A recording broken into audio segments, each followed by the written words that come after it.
For over 50 years, people have come to see the Sharks play. Talent, skill, speed, intelligence, elite-level athleticism. That's not these guys. Biased, one-eyed, opinionated, more often wrong than right. They make up for their complete lack of talent with pure dribble, gibberish, and enthusiasm. This is the E.T. Stan Podcast. Live from Woolooware Bay, I'm joined by Williams 2.0 as the Sharkies. We're back, baby, after a two-try window from Iro and Talakai combining as a centre winner combination. Sharkies have just beaten quite a reserve grade team, or are we back better than ever? Williams 2.0 is joining me for this episode of the Debrief. We have got the link in the comments section if you would like to join the show and say good day to Williams 2.0 and myself. Just click on that link there in the description. Williams, you weren't at the match tonight. What were your thoughts and feelings watching at home? Well, first off, let's just leave that one alone, shall we? You sent me a very amusing joke, which was I don't think it was a joke. when is the first grade match starting? Yeah, it was. I think we were 7 of 14 sets at the start after 20 minutes or something. So many errors. Well, it was ridiculous. Kennedy holding it with one hand, getting it punched out. A couple of drop balls at the back coming out of our own end. It was woeful. I think that's probably the nicest way I can say it tonight. I think Fitzy would have given him a spray at half time. Well, you'd hope so from a coach, because I can't imagine like Sticky or Bellamy liking that performance too much if it was their team. He seemed in high spirits, Fitzy, though, at the end of the match, though. In that interview that I just caught him with on NS, I haven't seen the presser because we're out just before the presser gets on. So anyone in the comments, do get in here and say good day and tell us any of the news from the press conference as it happens. Yeah, he's always pretty relaxed, isn't he, old Fitz? Maybe that's what they need, but surely they're getting smashed at training, because those starts, they're going to kill us. If we played a top 4, top 6, top 8 team even, I reckon we're about 20-0 down after 20 minutes.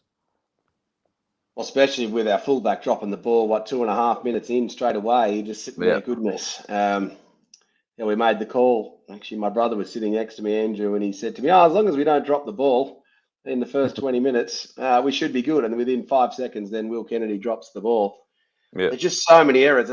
It's much like last week, though. It's not like one player is the person who's at fault. It is just a multitude of players that seem to be making errors. We've just got a few comments coming through. Sess, how you doing, legend? Are we happy? If not, why not? Well, we are certainly going to get into that, mate. So we'll certainly get into that. Are you happy, Cecil? Get your 3, 2, 1s into the comments. And Shake's just come through and said, well, yeah, damn, we suck. Whilst we do suck, Shake, I might say I thought that the Rabbitohs, they just had no penetration at all in terms of attack.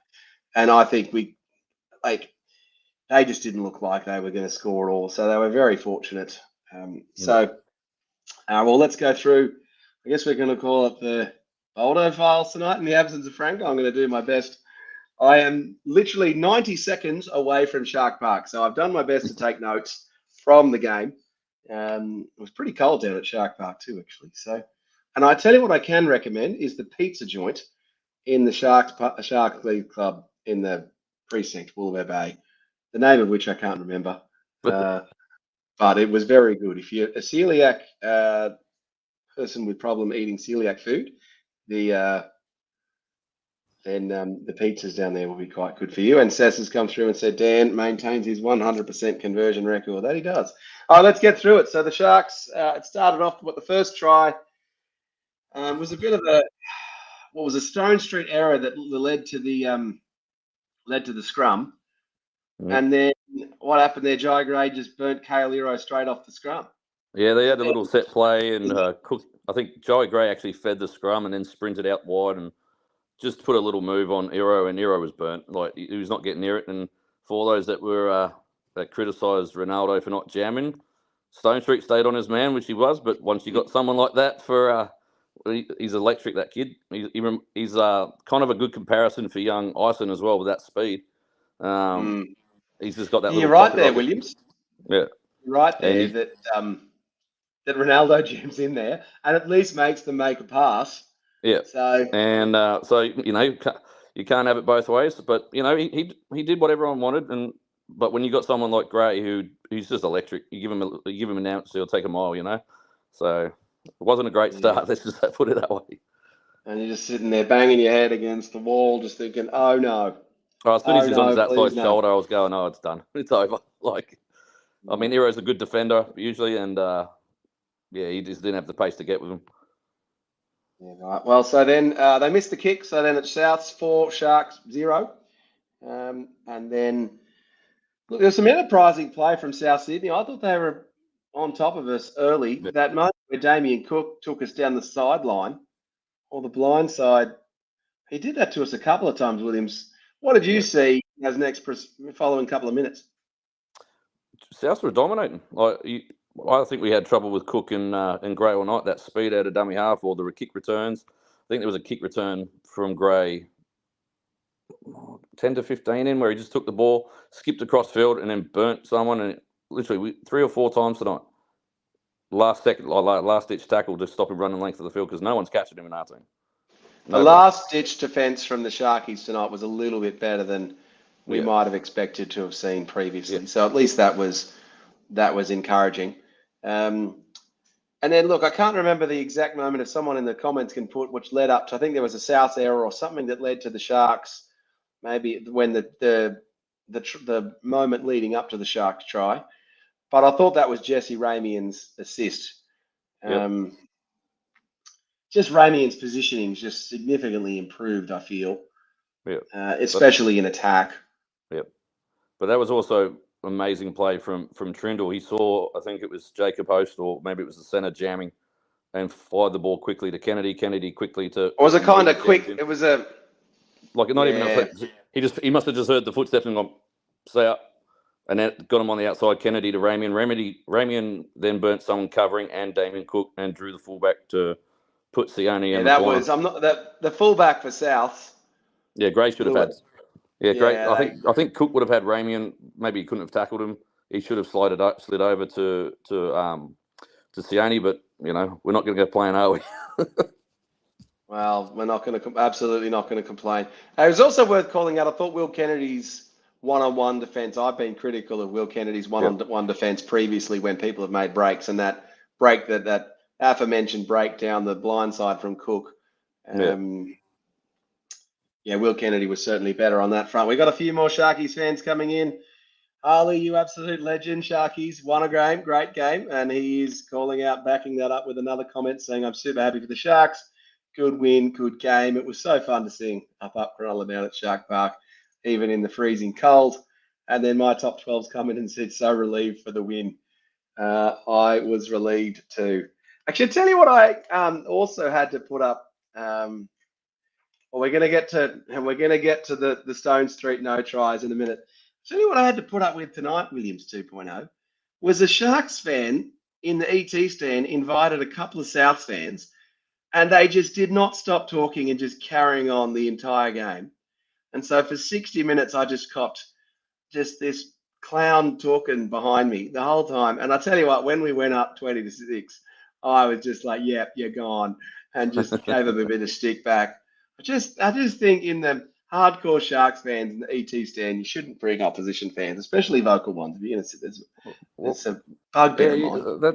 That's a weird one. I mean, you must be really good mates to get those kind of good seats because the games I can attend, I can never get those seats. But I used to sit in Bay 11 with the CWSC, and no one was allowed to sit next to us. Like no fans. No one. Well, side, but there was an incident with there was a Balmain Tigers jersey wearing guy at a Newcastle match that sat next to Damien Irvine, I think in 2007, and the CWSC never had an opposition fan sit with him ever again.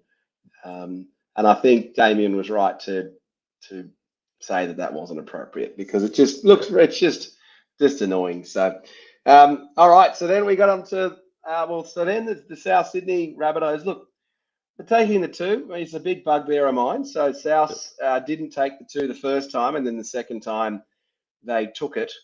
I do the Sterlo test, which is what do you want your opposition to do? And I definitely wanted them to go for the try both times. And when they went the 2 points later on, it was could have been proved to be an important 2 points. Yep. And then we had the lead up to the 2 Stone Street disallowed tries. The first one, what happened there, Williams? Did you get a good look at that? Yep. So now it is a try. By the letter of the law, it's a try. He downward pressured it. We won't mention Casey Badger being absolutely useless at her job.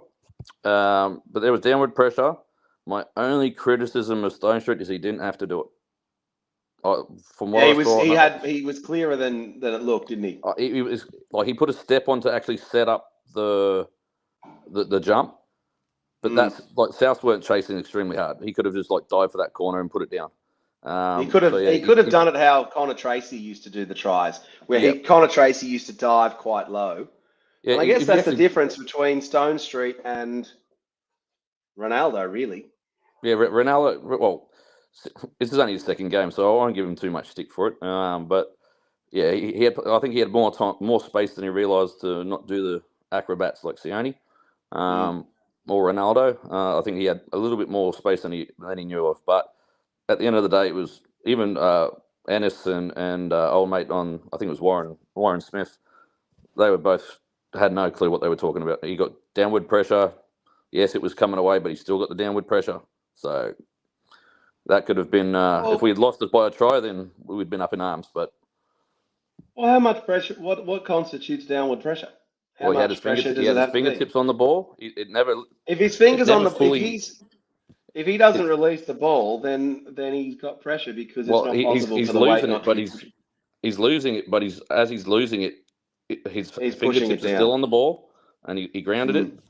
I was a bit filthy with that one, and a few of my mates in my chat were not happy. One of them's a massive Stone Street fan, the DLR boy. So yeah, he had a few choice words, and I think most of us did. Yeah, well, I thought the first one was a tough call on the Sharkies, and then the second one. Second one, I think Talakai as a lead runner took out one of the second rowers. Yeah, that was the right call. It was in theory. My problem with this rule is Kennedy then burnt the guy on the outside of the next guy. He didn't go back through that same hole, and that guy's not catching Kennedy. It was a second rower or front rower. So yes, it is by letter. I'm not going to complain about it, but yeah, they need to look at common sense. Okay, so this guy got taken out, but he went through another hole. I think you've got to take ambiguity out of the rules. I can understand. There was an even tougher one I thought on the Dragons in the match before. Did you see that one? No, I didn't watch. I don't watch those guys, mate. Only when they're playing. I rarely watch them. I had to work out who the players were. And someone told me they had someone called Katoa for first try scorer. I thought that was a Dragons player, but it wasn't. Oh, the old second row from the Warriors. Yeah, that guy. So yeah, I thought by the letter of the law, that was the right call. But again, the Sharks actually didn't need to do that. They were scoring anyway if they'd have just kind of kept their head. Frank Kuimans, g'day Frank, good to see you, mate. Thanks for joining us. Frank's come through and said, why did Katoa not run around the posts? I noticed that too, Frank. He was planning to and got up with the intention of doing that. And then he kind of lost his way. Well, he kind of lost his balance and he was kind of there and thought, oh, should I risk doing that? And I think it was the right call. Sometimes you just got to bank these points. But yeah, I see your point, Frank, look, you've seen that happen plenty of times when the guy scores a try and then doesn't ground it and then runs around. Yeah. So yeah, tough to say. And the way Kylie Green's just put points on the board. Yeah, the way we're playing, let's just get the points on the board. Kylie Green said, great game. Talakai was my favourite tonight. Thanks for nearly saving my life twice, Boldo. That is true. So Kylie almost got hit with the ball. But did you catch it? I almost had to catch it, but it went one row in front of her. So I sit behind Kylie. And Kylie, if you're just joining us, I was already ranting about that damn annoying South guy that was sitting behind me God, I gave him some stick for us, Carly. Don't worry, we were quite pleased. But yes, Talagai again was the favourite, wasn't he? Just terrific. All right, so then the Sharkies had 2 disallowed tries, and so what? It went to halftime. What was it 6-4 at halftime? Yep, 6-4 at halftime. 6-4 at halftime. So then it was interesting. Interesting halftime. They had Miss Australia sing "Let's Get Loud" by Jennifer Lopez at halftime. Jesus Christ! All right. And they had fireworks and everything. It was actually pretty good. Yeah. Whatever happened to rock bands playing? Well, she was very tall, the Miss Australia too, actually. So no, hats off to Dino in the halftime entertainment. I thought that gave the match a different kind of feel. So that was particularly fun. Well, it's also different because you only usually get the mermaids, which I don't think any bloke complains about. But to have some actual entertainment there shows where we're going as a club. Yeah, well, look. Hopefully. It made a spectacle. I was standing at halftime and was actually asked I was chatting to some friends of mine from school, and a lovely lady actually asked me and said, "Hey, I actually want to watch the halftime entertainment." I'm like, "Goodness, you're right. We should watch the halftime entertainment." And then we did go and watch the entertainment. So yeah, halftime 6-4, and we're sitting there thinking, "Oh goodness, do we even like coming to the Sharks matches? Is this actually something we want to do?" And Shake's come through and said, "Serious question, boys. When was the last time you really enjoyed a game? It's been a while for me. Probably the Storm game." I like the Roosters game. The Roosters game. We were fortunate in the Roosters game. We were, but it was a hell of if you take it. It was a great piece of entertainment. It was a great advertisement for rugby league, back and forth. Yeah. I even said to my dad, who's a Roosters fan, if I just watch that game and I'm not a fan, mate, that was awesome. Yeah. I didn't enjoy it with the heart rate, but when you look back at it, we won the game. You scored a try in the first 30 seconds. And we beat a top 4 team, which they said we couldn't do. And we did it twice in 2 weeks. So, well, I went back and watched obviously before the Cowboys match, I went back and watched the 42-6 win. And geez, it's just a different, completely look and feel and team and energy around the whole squad. It just feels like it's something. I think it's energy, mate. Early in the season, you got that energy. And I think a few of them were banged up. I think that's right. So. All right, so then the Sharks came out at halftime. Sharks were given a penalty right in front in the 47th minute, and they elect not to take the 2 right in front, and then score. And look, I tell you what was funny about the try that was scored is how Stone Street then put the ball down with 2 hands. He was not stuffing that one up, was he? He was like, "Yep." Well, he's probably thinking I should have had a hat trick tonight. Oh yeah, he should have definitely had a hat trick. So the point that I make on the 2 points Williams 2.0, and you can tell me if you think I'm right on this, is that when you go for the try, you frequently only get the try out wide anyway. Yeah. In which case it's only 4 points, not 6. And so if you're a 1 in 6 chance of getting a try at best, then it just the payoff isn't as high as the 2 points. Yeah, well, I'm impartial to it. Not many people know this. Lats does. I was born in England, so England Rugby Union in the early 2000s. Johnny Wilkinson. Or if you're within cooee of it, just take the 2 or take the penalty. And if it's going to be a close game, which the way we were playing at that time, especially most of the first half, early second half, we started turning it on a little bit. You take the 2 because you know you're not playing well. You take the points. Wayne Bennett, I think, is a big advocate for it. His teams used to always take the 2. Except for these 90s Broncos. Coach, if it's good enough for the great coach, it's good enough for us. Yeah. I think it also just takes the decision-making out of it for the Sharkies. Yeah. I also noticed tonight that the Sharks had quite a lot of success with the short dropout. Which was interesting because we haven't had that in a while. I think we had a pretty average 25-30% conversion rate for most of the season. So and there was, and even the third one, which they didn't get, didn't look so good. And then the fourth one, they went long through Atkinson, and he noticed that actually that wasn't the one to go short on because all the South guys had rushed up. Yeah, Trindle seems to have worked out that kicking move, and when they when they kind of get that reverse spiral or however they seem to do it, it just seems to be a bit better, doesn't it? And here's the thing for the future. I think we now know who our halfback is. I think when Nico comes back, he's got to play 6. Oh, well, that was... You've got to let Trindle run the team. Get your answers in the comments. Like, is you can't Nico say... Hines 5'8", and should Braden Trindle be halfback? He's been a halfback his whole... Like I said it the other week, he's been a halfback growing up. Nico's kind of been fullback, 5'8", halfback, centre. Like, you know, he's been everywhere, but he's a running half, whereas you need a half that's just going to put you around the field, organise and kick, takes the pressure off Nico a lot, so Nico's got more in attack. I think that's the way to go. Not saying Atkinson's bad, but you're not going to pay Nico $1 million to sit in Newtown, are you? You might pay Nico $1 million if he's the best fullback in the league. Oh, I don't think his hamstrings have got a fullback in him. He's had a couple of... Yeah, I don't think Kennedy... I don't know what Kennedy's on, but he'd be on over $500,000 a year, I reckon. I think so. But Kennedy also has the hamstring problems. Icing anyone? Get him a couple of more games if we're going to keep playing like this. But no, I'd say 6 for Nico, Trindle for 7.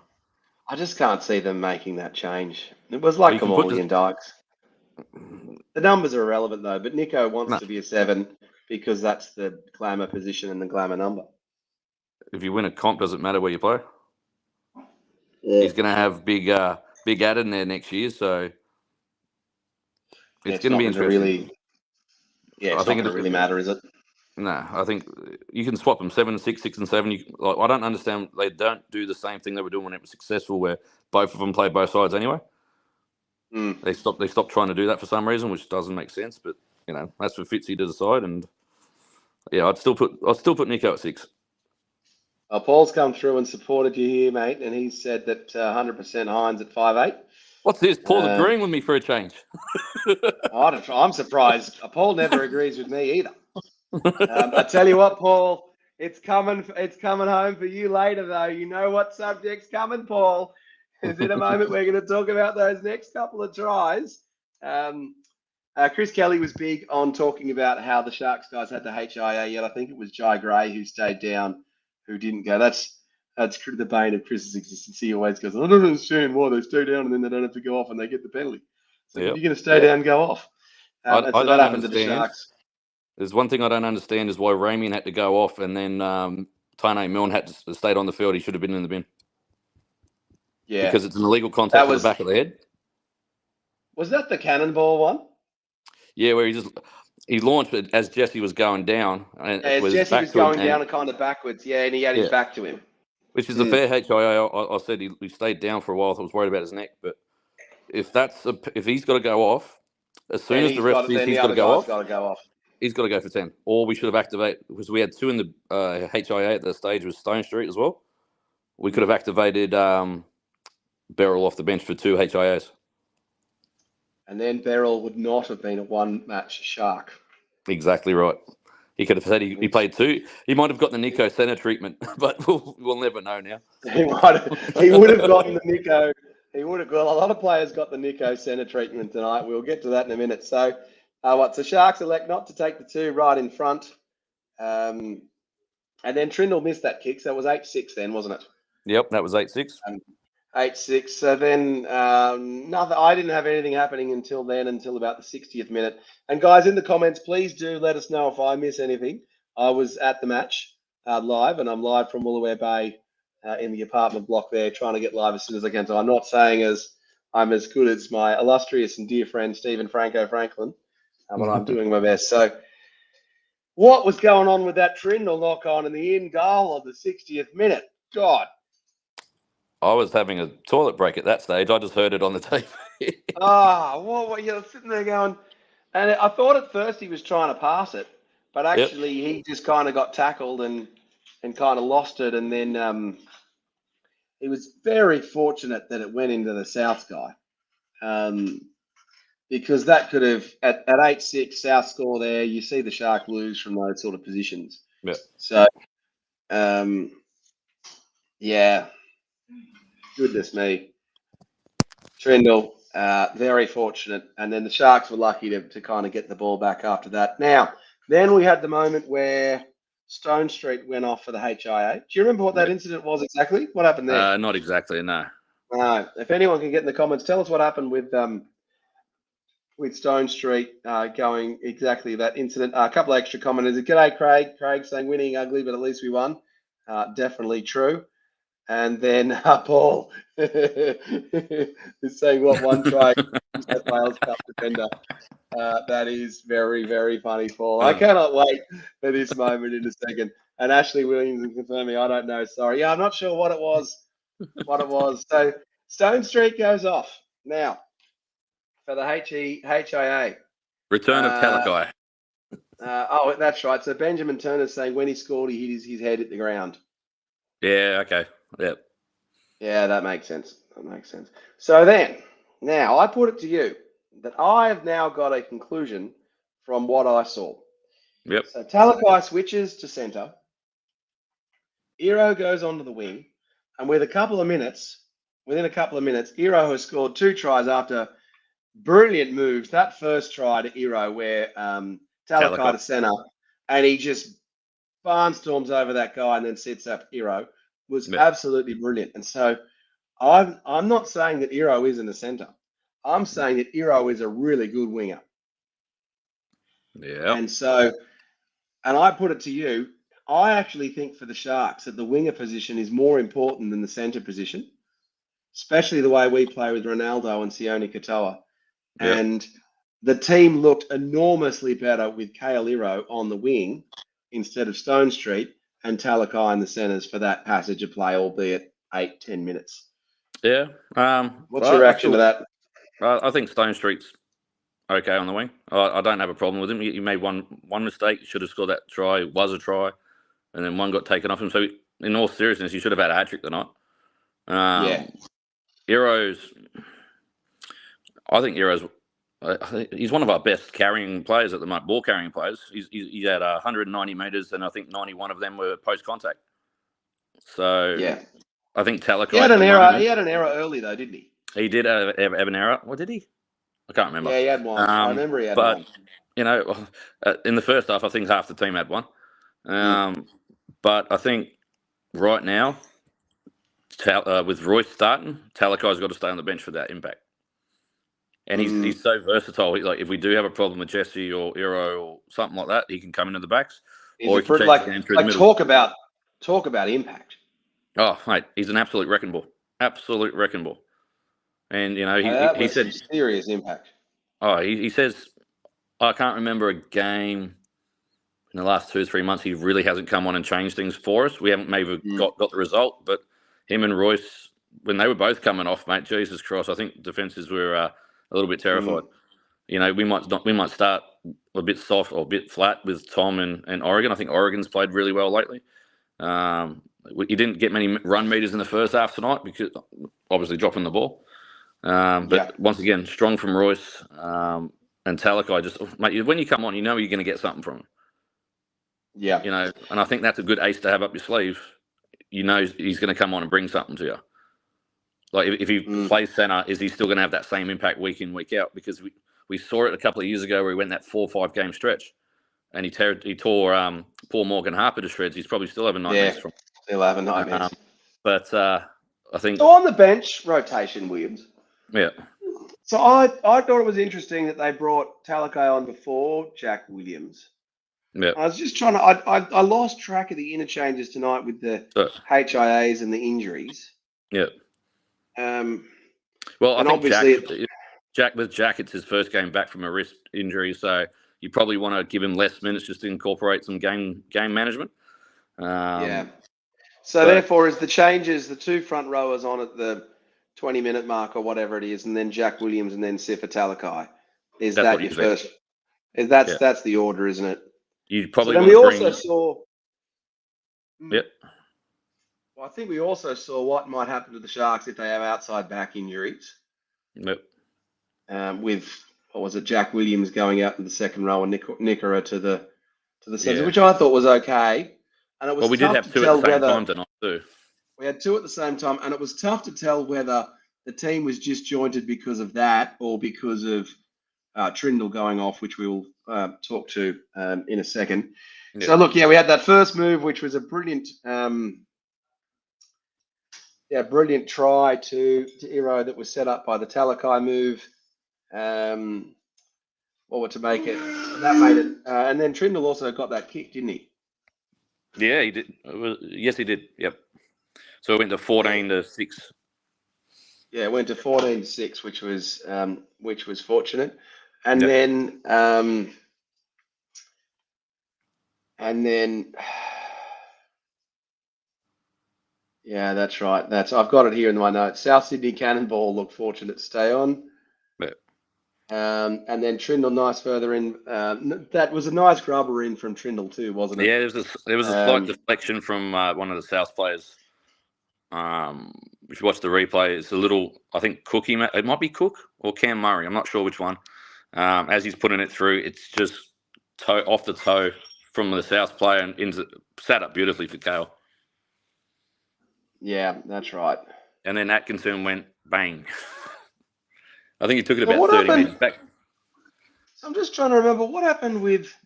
There was some really good Trindle support play. When did I see that? I'm trying to remember when that happened. For the try. That was for the second try. No, because Kale only scored one try. Didn't he? Yeah, Kale only scored. So Kale ran down the wing for Sifa and then put that's back right. in the inside Kale for Trindle. ran down the wing and then that's right. So it wasn't an Iro try. It was a Trindle try, but Iro passed it into Trindle. That's right. Yeah, and I think that was the first try. Tricky did really well because he got in front of whoever the South player was chasing and kind of put him off the chase. Yeah, that's right. So that was a good, sneaky little bit of play from Braden. Yeah, my apologies to everyone in the who's listening to this on delay. We are 10 minutes after full time, so we're a little sketchy on the exact details. I thought we just go, well, it's an instant live reaction, isn't it? So yeah, I was just trying to kind of piece these bits together. So it was a brilliant kick from Trindle from the sideline as well, and so at 14-6 and then 20-6, you just knew it was shut the gate. So then look, Trindle came off with a suspected hamstring strain. Yeah. They did say it was precautionary. Hamstring awareness. Yeah, if that's what they want to call it. But yeah, he was limping. That's why Atkinson took the goal. And when it was 14 points, I reckon they just pulled the pin. Said, right, this is keep you in cotton wool. They did say on Candice Warner as a sideline commentator anyway. She said it was precautionary tails anyway. So it shouldn't be anything serious. But then again, see how he pulls up in the next 48 hours. Well, we know that the Sharks often have players who have hamstring problems at the end of the season. We've seen it a couple of times with Kennedy and other ones. Moylan. Yeah. Certainly, it would be just disastrous if that happened again. And then there was an amusing challenge by South at the end. I wrote at the end when there was that long kick by Atkinson, really wasn't there. Yeah. So then it really looked pretty safe for the Sharkies. It was a nice resounding rendition of up Cronulla post full time. Any other incidents from the match? Anyone in the comments or you, Williams, that I might have missed? There was one that I was very critical of with Dan Atkinson in the first half. The ball over the top to Sione, they went 3.5 meters forward. Oh, yeah. Why didn't he kick it? I said that straight away because that's a try every day of the week.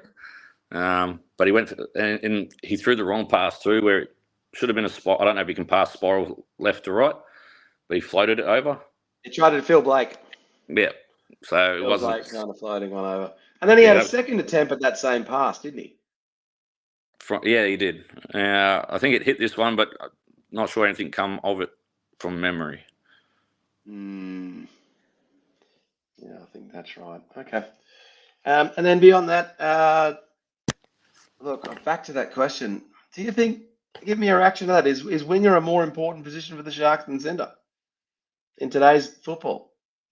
Well, I think so. Attacking-wise, yes. Bringing out from the back, yes. But then again, if you're going to put Talakai there, is he going to have that same impact? Well, Talakai gasses after 80 minutes. Exactly. So I'd leave it as it is for now. I think Kale's one of our stronger ball carriers. I think he topped the charts again tonight. Usually pretty solid in defence.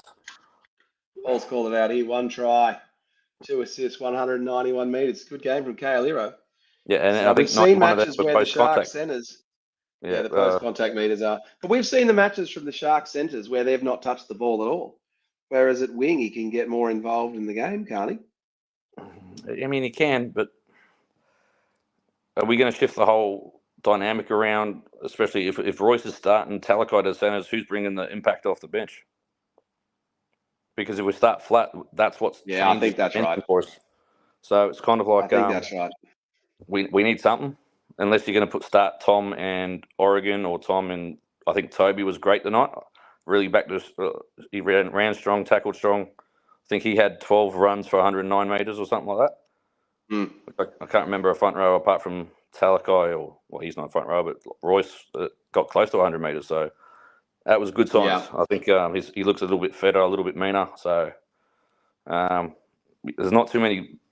Going back to your question, there's not too many that will bring that impact off the bench, Talakai and Royce style. So I think we just leave it as is for now.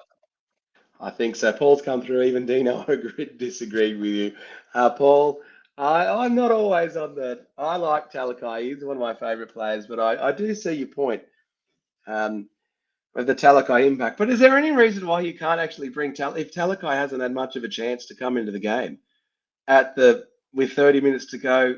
If one of the centres is having an off game and doing nothing, you could actually put Talakai into the centres for impact if you thought that's where the position was that he could make the most difference. So Talakai on the bench gives us options. I think it's a matter of getting comfortable with understanding that that's his position. You saw that the same with Burgess coming off the bench for Souths. You know, he's one of their bigger impact forwards, but they're bringing him off the bench because they want that impact. And I think we're looking for that same impact from Sifa Talakai.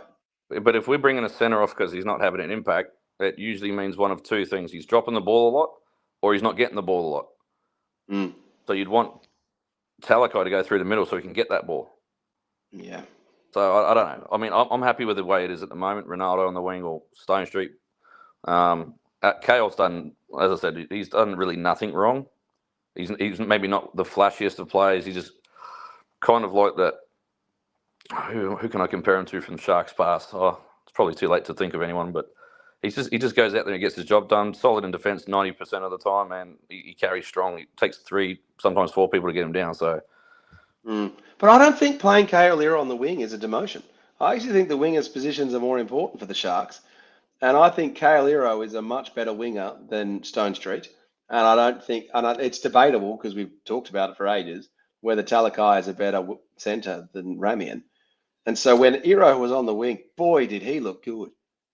Yeah, because Lat said it last week. He's a fullback. He played World Cup for fullback, so he's used to playing that ball carrying, and he plays that wide. So going from centre to wing isn't that much of a big deal because you're just one spot over.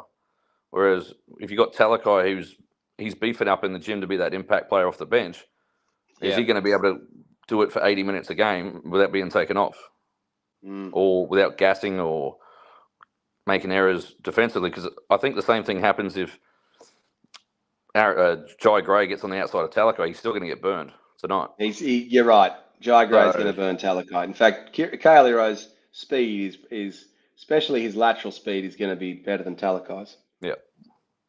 Let's go through some of the comments here. I've been a little lax on this. So Shake's come through saying, imagine Hero and Sif bringing the ball back. Yeah, that would be pretty good. Scary stuff. Mike Knight's joined us a little bit late. Bumblebee, tune up to you, Mike Knight. Good to see you. Shake's calling out in the comments, bring in Tuku. Pete Bissett's come through with a comment, well, it was a win, but we would have lost to a decent team. Major concerns they aren't doing the attention to detail things that make the difference. I would agree with you on that one, Pete. I think we probably lose to the top 6 tonight. We might have snuck past a 9th or a 10th place team. Maybe not even. I mean, I think we lose to the Dragons. I think we lose to, well, especially the way they played against Melbourne. We lose to probably we've already lost to the Dolphins. It's the first half was shocking. I can't, being a friendly show, I can't say too much more than that. But I sent a message to Lat saying lucky they turned it around because I was coming in volcanic tonight Oh, with that goodness. first half. I just like, I saw one of the comments in the rugby league forums where it said, hosting a Sharks podcast, it must be incredibly difficult not to swear. I Yeah, can very confirm well. that it is. I can Yeah. confirm that it is difficult. But yes, Pete, you're right. I think we would have lost to a decent team. Let's not get too ahead of ourselves, Sharks fans. We've still got a lot of building to do. But the Yep. good news is we've got some weaker teams to do the building against. Titans had a spirited performance tonight against the Broncos, and then we've got the Dragons after that. So it's not like we're playing losers. Yeah. Mike Knight's comes on tonight was now's the time to see you drop football. Well, that's a good analogy. SJD's made a recommendation. Talakai to second row, 80 minutes, please. Wilton bench, lock rotation. Not a terrible idea. We've seen Talakai get gassed if he plays that long, though. So I can understand that. Here we go, Paul. If you want to look at the centre, look at Ramey and Gabe. 2 stupid penalties away again. He does do that, doesn't he? I just love our ongoing banter with you, Paul. I just think you got to click on the link one time, Paul, and come into the show. Craig Gearon's come in and said Lomax proved that switching to the wing can be a huge difference. Yeah, well, Lomax has made it work, hasn't he? He's been a better player and he's gotten more involved in games. Benjamin Turner said Siffer and Williams on the bench rotate the other 2 players each week.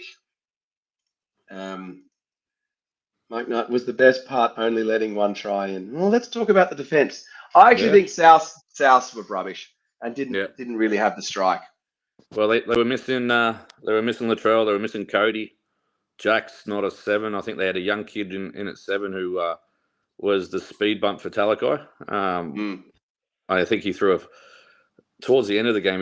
He was trying his butt off the young 7, but he threw a couple of low no lookers that Cameron Murray would be waiting to get back in the change room and throw one on his chin because he's trying this no looker and it went 2 meters forward, and then the other one he got crunched. They knew it was coming, and they smashed Cam Murray and it went 3 meters forward. So I still think, I'm not a South fan, not pretending to be, but if you look at their team, I'd be putting Trell back to centre and leaving Jai Gray at the back. Yeah. He's got that speed. He's got that, what he did to us tonight. We're supposedly a top 4 team. We're not playing like one at the moment. I get it. But Trell at centre, which is, I think he's one of the best centres in the world. You see it when he goes to Origin. He's got no problem playing it. He doesn't have to run the ball. It also saves him injury-wise too, doesn't it? It's like a Turbo. I would seriously consider putting Turbo to centre for Manly. But I believe if they had Cody or they had Latrell, we're out of sight by half-time.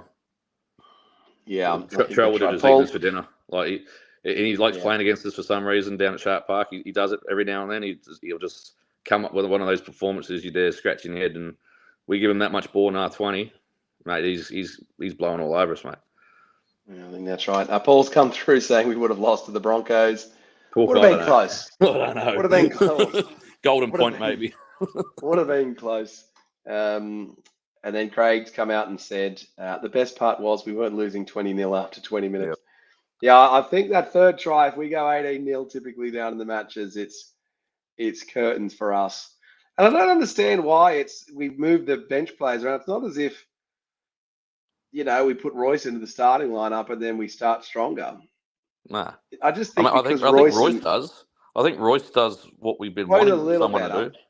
Because if you had Tom and Oregon, that's not a good combination. I said earlier that after his first stint, Oregon only had 8 meters carried.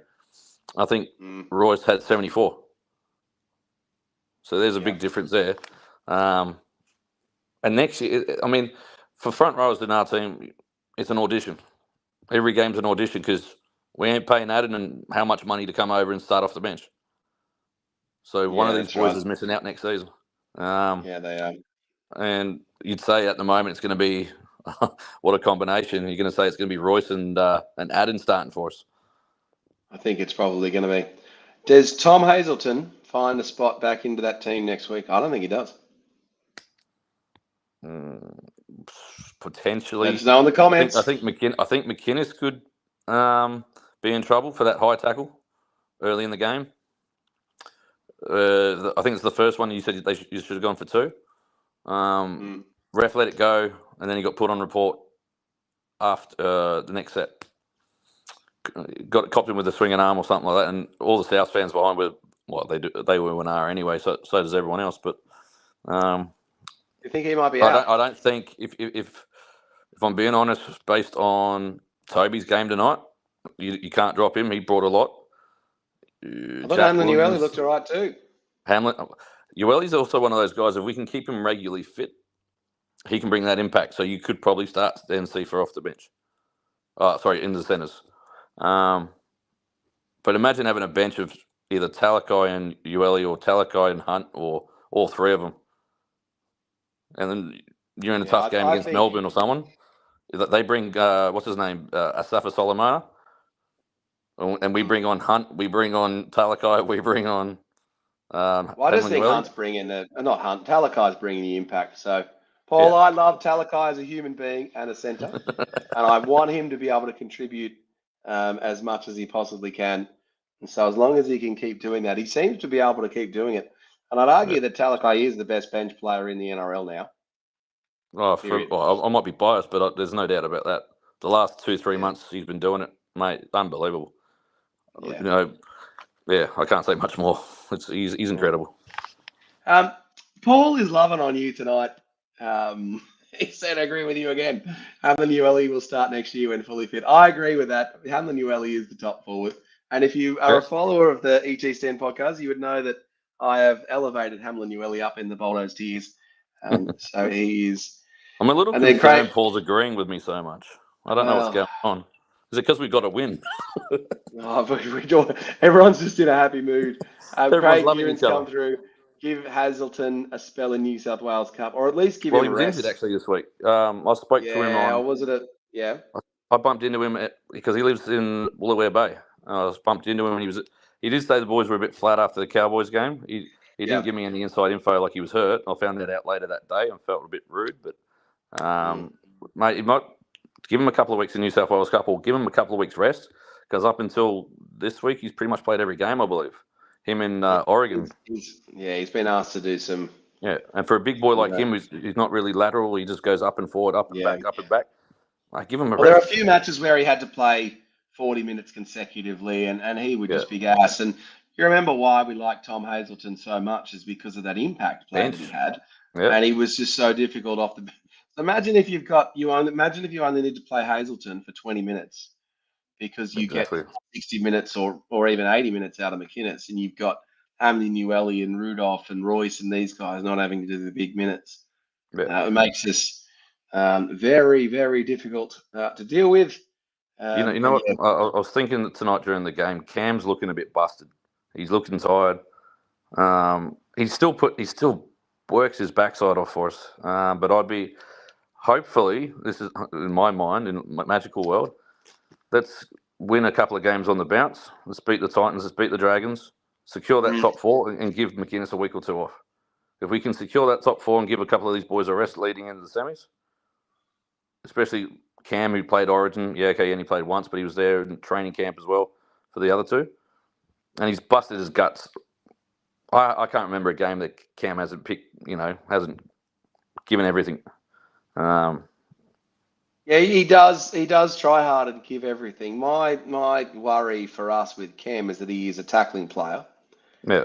And that should make him an 80-minute Gary Larson style player. We're playing him for 45 minutes. And so there's no point having Cam if you're only going to play him for 45 minutes. He is getting on, though. He's 30 now. He's been doing this he carried the Dragons when he was there. He featured in the 2015 Chronicles match the other day that Matty Williams put on. So I think that's right. Here we've got a comment.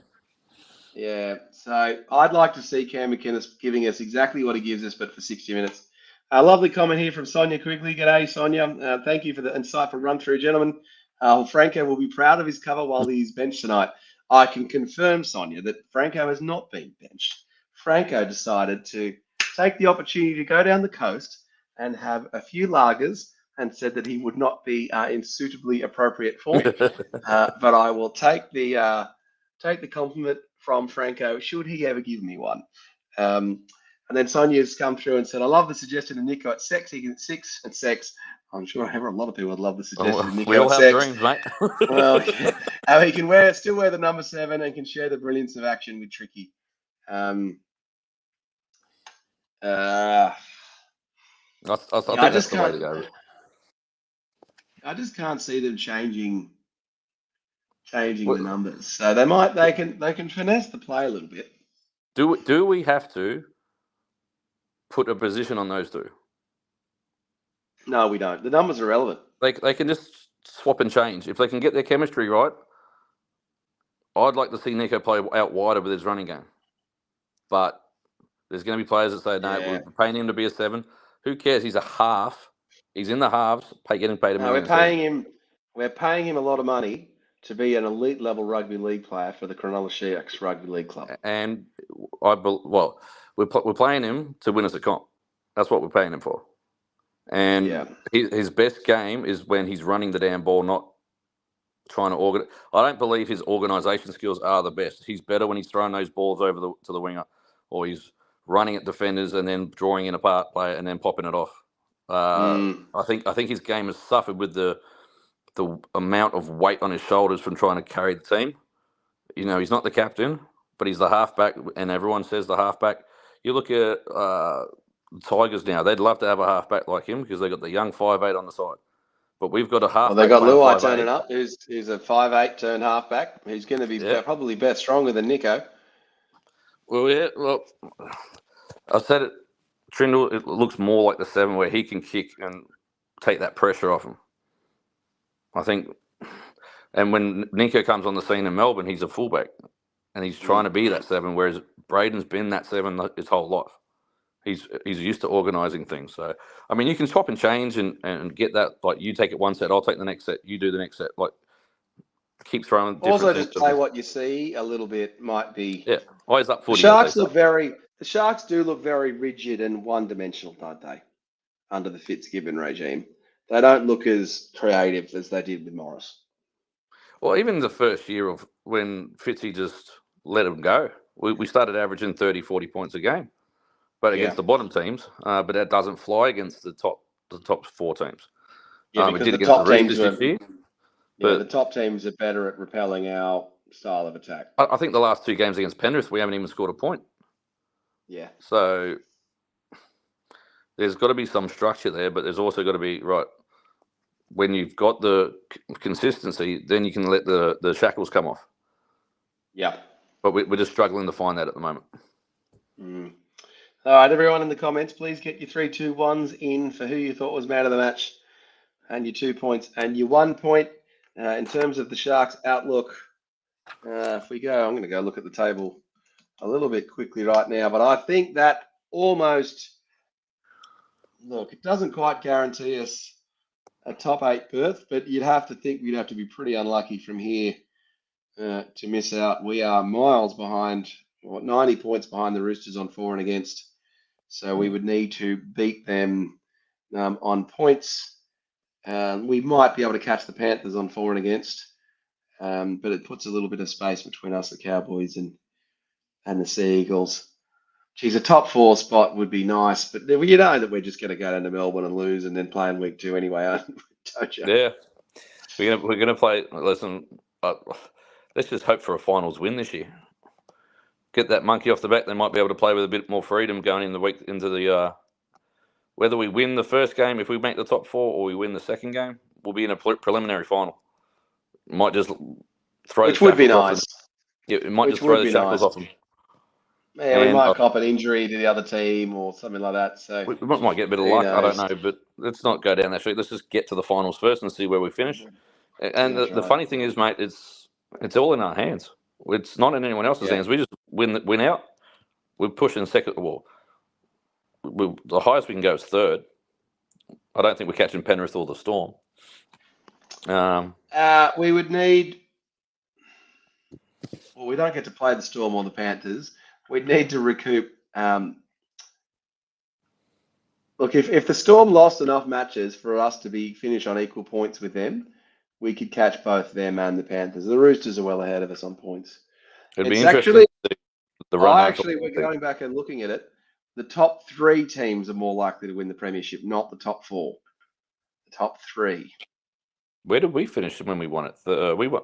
They were third. The third team frequently does well. All good, mate. Well, so the fourth. Let's just keep winning.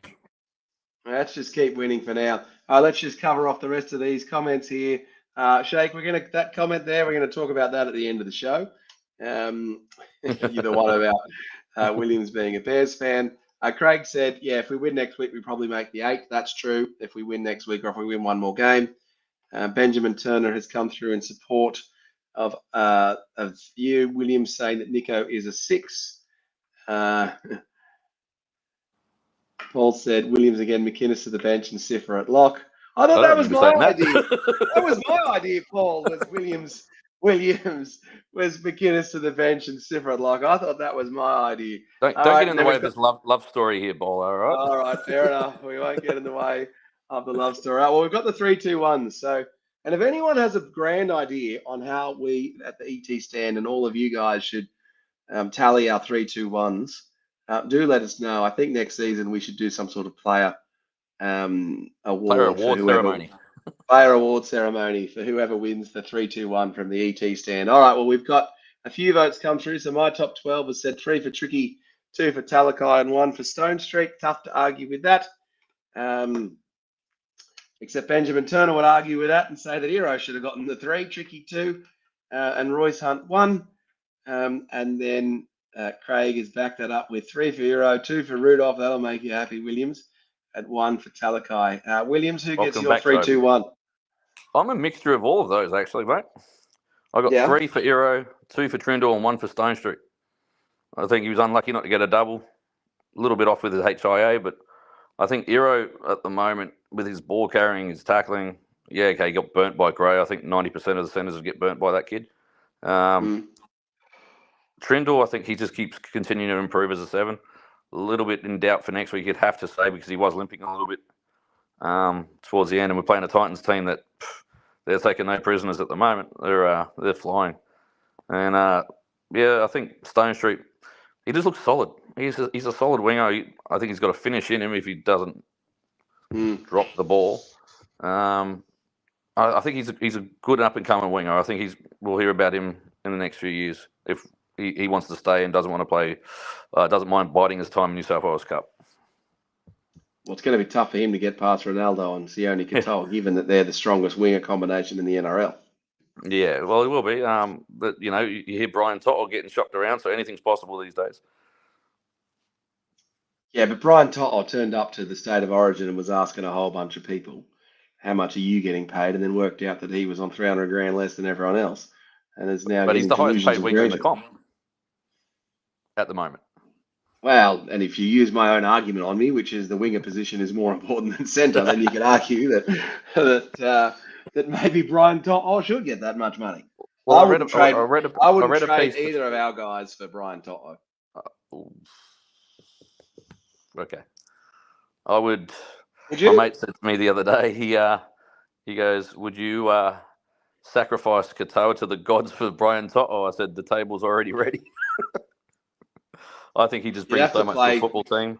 I can't remember. He reminds me of a smaller version of Wendell Saylor when he used to play. He just gets everyone on the front foot. He's a smaller bloke though, but he just keeps powering through. He's averaging 150, 200 metres a game. Yeah. And if he's doing that consistently, he's worth every bit of money.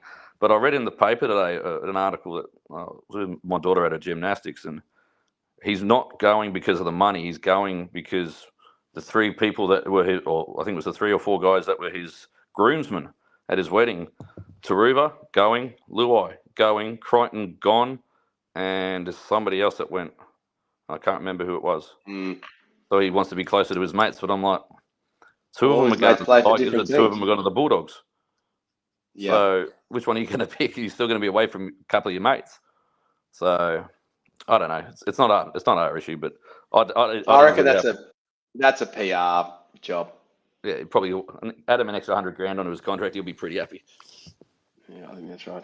Paul's backing you up again, saying Williams again. Jesus Christ. Trindle's a pure organizer.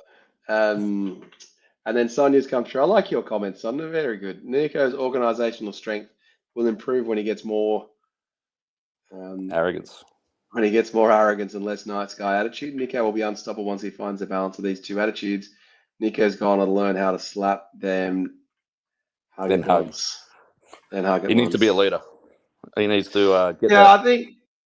I think you're right, Sonia. The other, I'm going to do a video on the average age of the halfbacks, and so what is it? Reynolds is mid-30s. Cherry Evans is mid-30s. Yeah. Kiri's on the way out. Chad's on the way out. So there's a whole bunch of halfbacks that are old, and so we're going to end up with not too many left with Cleary and Nico and what even Moses is getting on a little bit. Oh, the best young one in the comp is that Isaiah Katoa from the Dolphins. Yeah, so you'd have to think that some might come along, but it might be a little bit of a down period for halves. halfbacks. But you got that And young so, Ethan Sanders going to Canberra as well. He's apparently a really good half. Like I think he plays more 6 than 7, or maybe he plays 7. I'm not sure. But there's a couple of young ones out there that just need to move around for a chance. But once these guys, I think Cherry Evans will be on maybe one more year. As you said, Kiri's gone. Gary Evans has got one more year. Yeah, and then you've got Sam Walker from the Roosters. That's probably him and Katara are probably the next gen. Yeah. But yeah, we'd be pretty strong spot with if Nico can find his flair again. Yeah, no, that's all right. I think that makes sense. In terms of a 3-2-1 for me, look, being there live, I thought it was tough to go past Trindle for the 3. Just his organisation. The knock on and the in goal, if that had turned into a try, that would have been disastrous and might have cost him. Yeah. But he really impressed me actually with the support play for that try.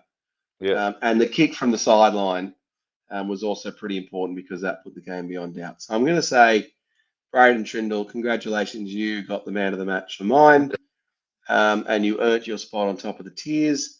I thought in terms of the impact from Talakai, when he came on for the HIA for Stone Street and was in the centres, he just blew the game open with 2 assists within 5 minutes. We instantly looked better, which is the impact that we want from him. Yep. So I'm going to give my 2 points to Sifa Talakai. And then in terms of a 1 point, look who's left. Look, Iro jagged a couple of tries. I'll give him the 1. He jagged 1, remember?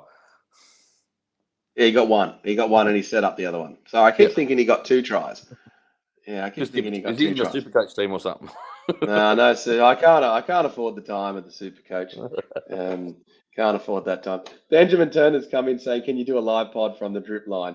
The drip line is the bane of my existence, Ben Turner.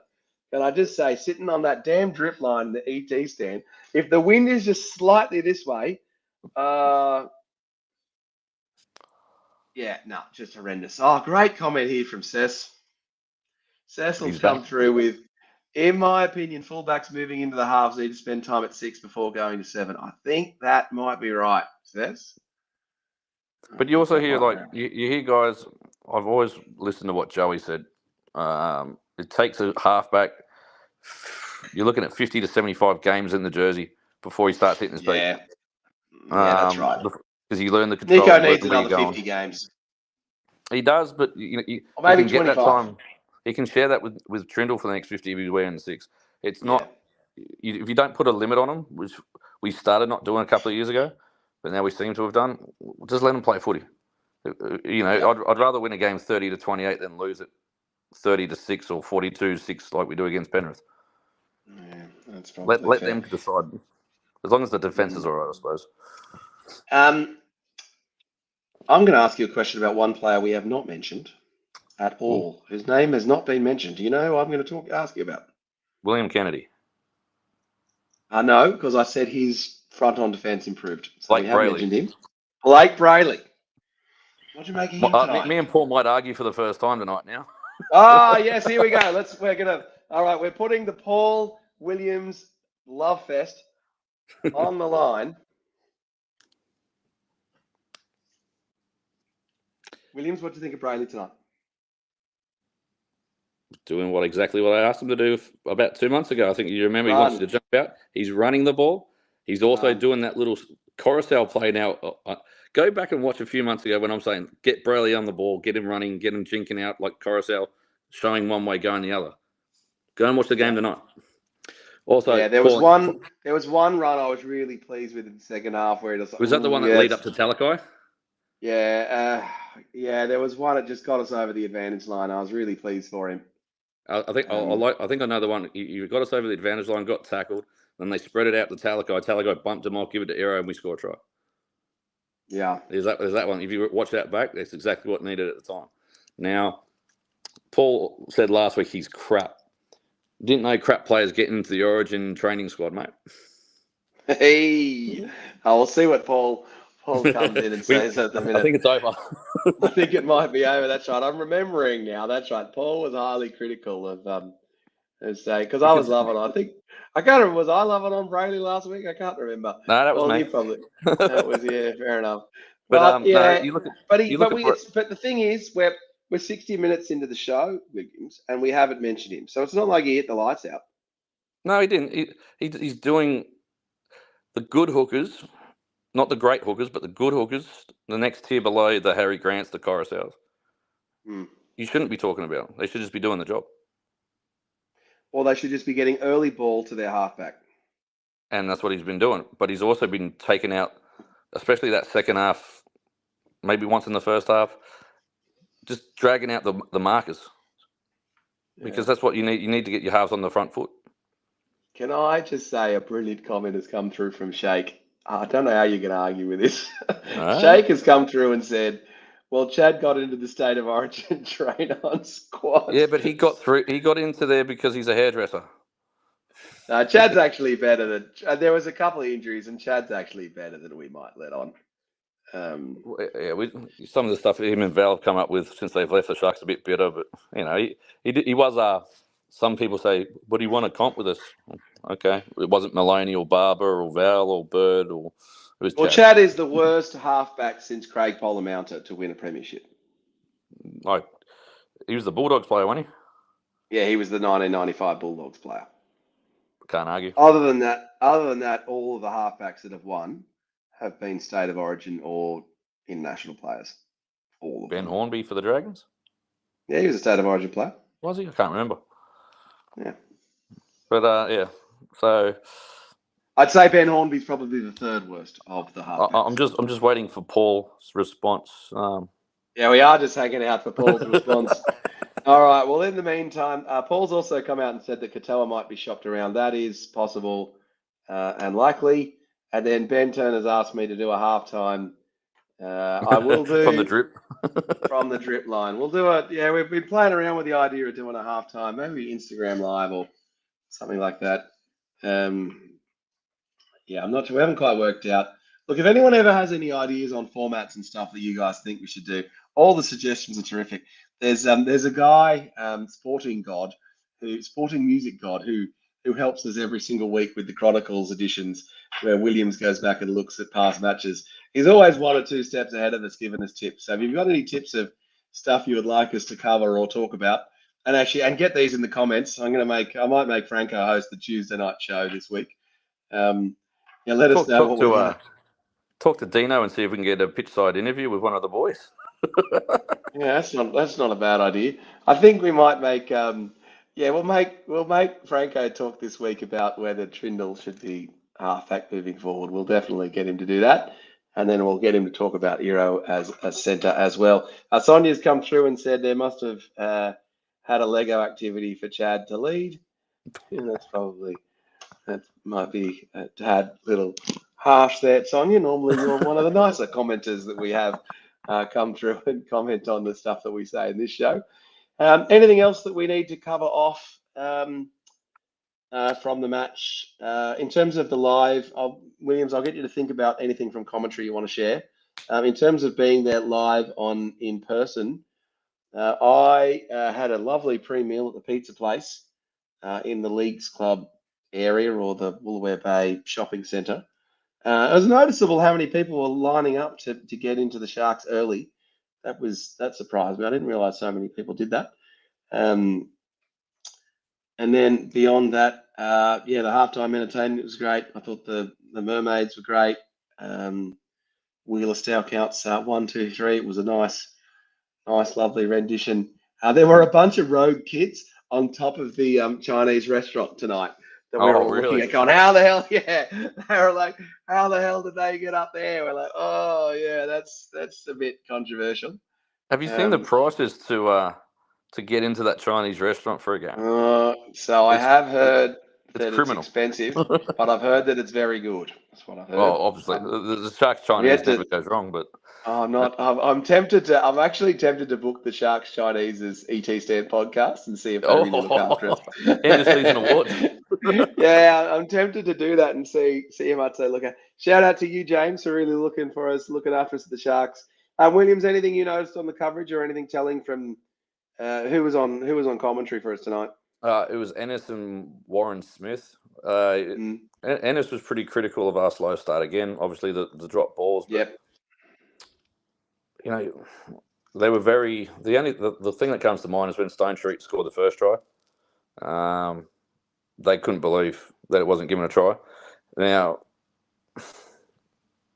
if it was a player against us, I can understand why, because he was losing control, but he did ground the ball. So you've seen them given all season, and they were just gobsmacked that it didn't get given a try. But there wasn't too much that they were pointing out that I can remember. Yeah. Ennis was pretty dismayed at the shocking start. They were saying that South were lacking that quality going through, like with Cody Walker and Latrell being out. Yeah, they were pretty crap. Yeah, they just didn't have that, as you said, the penetration to go through them. So I think we can count our lucky stars that we were playing a pub team tonight. Barring, I think most of the South players were ordinary. You take out Jai Gray from that, and you take out Damien Cook from that, because I think those two gave us nightmares all night. Damien Cook would oust Blake Brayley in our team, and then other than that, I didn't even notice Cam Murray, to be honest. Yeah, Cam, first game back for a couple of weeks because of his little sideline antics at Origin. I didn't really notice too many South players apart from Gray and Cook. I think Gray's going to be something special. I love a fullback with that kind of speed, which is probably why I was a bit high on Ison last week. I think that's probably right. All right, and then lastly, we had the question come through a little bit earlier. Oh yeah, Paul Williams, you are where is it? I'm just going to find this comment, which was Shakes come through and asked of Williams 2.0. Are you a Sharks fan and a Bears fan, Williams? You might have to be mentally the strongest man in the world. And I'm a Manchester United fan, so for the last 10 years. But I get a lot of stick for the United. I get all the jokes now, but I was born in '87, so I saw us win the Champions League twice. I've seen us win 13 Premier League titles and 5 or 6 FA Cups, and so I'm all right with that. I'm all right with doing a bit slow on that side. But yeah, the Bears, it's been tough. But we just drafted a young player by the name of Caleb Williams. So he's the quarterback, and we've put some pieces around him. So hopefully, in the not too distant future, I'll be celebrating something else. Hopefully. Yeah, well, that would be lovely for you. We can also talk about Steve Mongo McMichael, the 1985 Mongo member of the Four Horsemen Wrestling faction, which I can obviously go super deep on. So yes, for those out there, I'm going to give a commentary on Williams's Chicago Bears. They are absolutely rubbish as an NFL team, and arguably worse than the Sharks. They won their only ever Super Bowl title. Hey, we've won all. Sharks have won one, and the Bears have won one. Yeah, so the 85. Bears won. If you thought Chad Townsend was a bad halfback, the Bears had absolutely nobody at quarterback. I can't even remember that guy's name. Fun stats for you. We're the only team with one of the foundation teams in the NFL. We're the only team that doesn't have a quarterback that's ever passed for 4,000 yards and 30 touchdowns. Yeah, that's right. That's right. Now we've got Caleb, and we've got DJ, and we've got Adunze, and we've got a whole bunch of guys. We're firing. So let's see. I hope for you that it pays off, but I don't think it will be. And for anyone wondering hope for my old man, because he's been following him since '86, the year after they won the Super Bowl. Yeah. Oh God, and he hasn't won one brutal. That's just brutal. Well, for anyone out there wondering what NFL team Boldo supports, I have chosen not to support an NFL team. And the reason why, because of you, Cronulla Sharks, because, oh, God, it's The just so heartache. painful being a Sharks fan. And I just can't bring myself to support another crap team. But Boldo, That, remember this. There's always that chance for that 2016 moment. oh, I know, that just makes, yeah, but I've just decided in the NFL, I just bandwagon jump. So I Yeah. just bandwagon whatever team that I think's the best. And my Premier League's Nottingham Forest, so that's even more painful than Manchester United. But enough about other That's more sports. painful than the Sharks. That is more Although they were painful great for in the Sharks. 80s and the 70s. They were very good in the 80s and the 70s. So, look, rounding it out on Sharks chat for tonight, I think, what's my final take on the match? Look, we'd have been disappointed if we lost. Yeah. Let's not get too ahead of ourselves. We can build towards the end of the season with this. Let's just make sure that that the boys keep working hard. We keep, what can we learn? How do we improve? How can we get extra guys to the team and keep building towards? It's all about getting that top 4 spot and winning week 2 of the finals. That is the only match that matters. I'm okay with losing week 1 as long as we're not 5th to 8th. Just make sure we win enough games to jag a top 4, and then let's see where we can go. It's to your point. And then I still believe that we are building for next year. Yep, I said it from the start. We need once we sign Adam, this next year is going to be the year. If we're going to win one, it's going to be that year or the year after. But I don't think we've got the forward pack to match it with Penrith this year. No, we don't. But Fanua Blake's going to make a big difference. Fanua Blake's going to make a big difference. All right, so other than that, coming up on the ET stand, we'll have a Chronicles episode live next week. Williams 1.0 has told me which match he's going to do, but I can't remember which damn match that he's going to do. And if anyone would like to nominate anyone from the ET stand to get involved in the Chronicles, then by all means force them to do it. Maybe Williams 2.0 will get you to do a Chronicles episode one of these days as well. And then we'll have the Tuesday night. We'll do the Tuesday night live episode at 8:30, and then I think the Sharks have got a Friday night match next week. I think Friday night Titans. I think it might be Friday night Titans. Let's just go quickly have a look. I was looking at this before. The Sharkies next week. Well, I know the Dragons are Sunday. Friday, 6 p.m. Titans versus Sharks.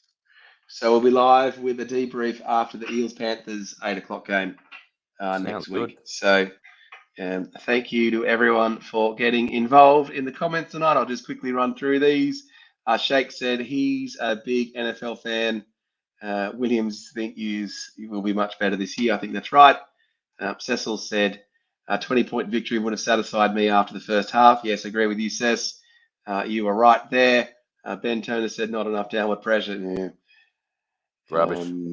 Right, and then there was some funny comments here about Shake coming through. Jamie Brewer and Anthony Quinn also made Origin.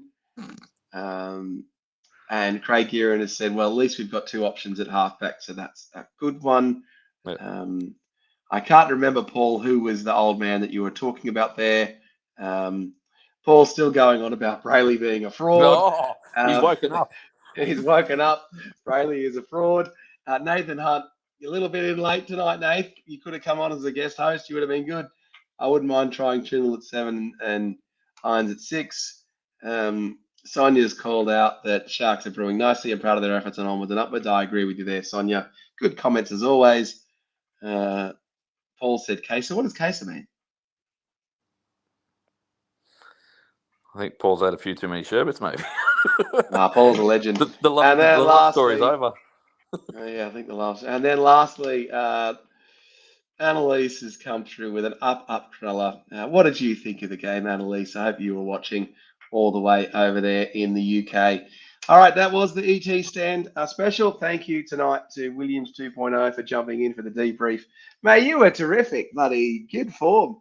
Buddy, coming in. That was so much fun chatting with you. So it was good to have you in, mate. I got the SOS from Latsy, so I was like, yeah, I'll do it. Well, I was going to be left all on my own, so I wasn't sure how I was going to deal with that. So I couldn't have it, coming in, indeed. I won't allow it. Yeah, fair enough. Well, it's good having you in, mate. So lovely to chat as always and have such a thorough debrief. It was great to have such an epic Sharks. Well, not an epic Sharks win, but It was a win. Sharks win. Sharks win nonetheless. I'm trying to boot up the Sharks music here, but I don't know if it's coming through. Can you hear the Sharks music? No. Well, never mind. So much of my Sharks music. I can hear it. Now I'm playing something else. All right, never mind. Anyway, up, Corella. Go the Sharks. Have a good night, guys. And we'll see all of you guys next time on the ET Stand podcast. For over 50 years, people have come to see the Sharks play. Talent, skill, speed, intelligence, elite level athleticism. That's not these guys. Biased, one-eyed, opinionated, more often wrong than right. They make up for their complete lack of talent with pure dribble, gibberish, and enthusiasm. This is the ET Stand podcast.